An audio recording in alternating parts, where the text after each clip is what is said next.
ত্রিপুরায় আবারও এক সামাজিক অবক্ষয়ের ঘটনা। আবারও শ্বশুরবাড়ির লোকজনদের নির্যাতনের শিকার হয়ে প্রাণ হারালো এক গৃহবধূ। নির্যাতনের কারণ প্রসঙ্গে জানা যায় গৃহবধূর গর্ভবতী না হওয়া। গত 9 মে 2024 আগরতলার অরুন্ধতী স্থিত প্রদীপ চন্দ্র দাসের কনিষ্ঠা কন্যা সোনিয়া দাসের সামাজিকভাবে বিয়ে হয় সিপাহীজলা জেলার সোনামুড়া থানাধীন রবীন্দ্রনগরের নামাপাড়াস্থিত উমেশ চন্দ্র নমের পুত্র প্রাণকৃষ্ণ নমের সাথে।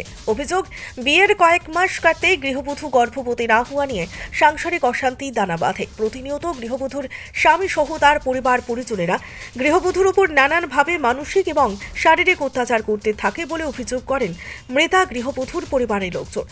ঋণগ্রস্ত স্বামী প্রতিনিয়ত গৃহবধূর উপর চাপ সৃষ্টি করতে থাকে বাপের বাড়ি থেকে টাকা এনে দিতে। এতে গৃহবধূ সহমত পোষণ না করে গৃহবধূকে মাঝরাতে ঘর থেকে বের করে দেয় ঘাতক স্বামী। এমনকি এক রাত সোনামুড়া মোটর স্ট্যান্ডেও বসে থাকতে হয় সেই গৃহবধূকে। পরে সোনামুড়া মোটর স্ট্যান্ডের লোকজন গৃহবধূর বাপের বাড়িতে বিষয়টি জানায়।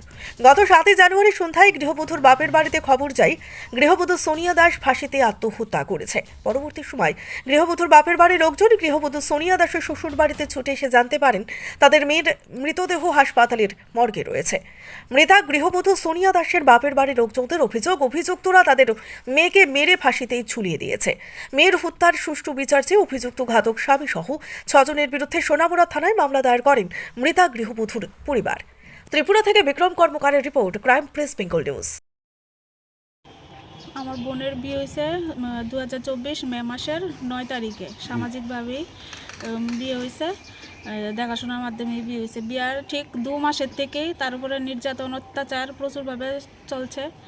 শুধু বাচ্চা হয় না, কেড়ে বাচ্চা হয় না, এই কারণে তার উপরে প্রচণ্ড নির্যাতন শুরু করছে। শুধু খালি এই একই, শুধু বাচ্চা হয় না, কেড়ে বাচ্চা হয় না। তারপরে বিয়ার 3 মাসের মধ্যেই রাত্রে প্রচণ্ড মারধর কইরা আমার বোনের রাত্রে প্রায় 11টা সাড়ে 11টার সময় ঘর থেকে বাইর করে দিছে। দেওয়ার পরে আমার বোন কই যাইব, কই কি করব, এই রাত্রে একা আটতে আইতে এই সোনামুড়া স্ট্যান্ডে পুরা রাত্র বয়ে রয়েছে, সারা রাত্র।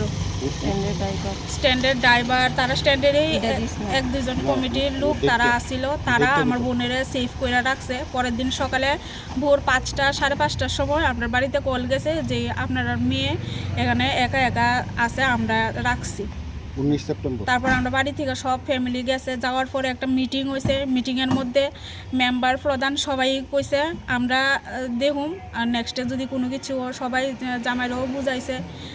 মানে শুধু এই জিনিসটা নিয়ে ওরার মধ্যে একটু তর্ক বিতর্ক, বাচ্চা অনাগেরে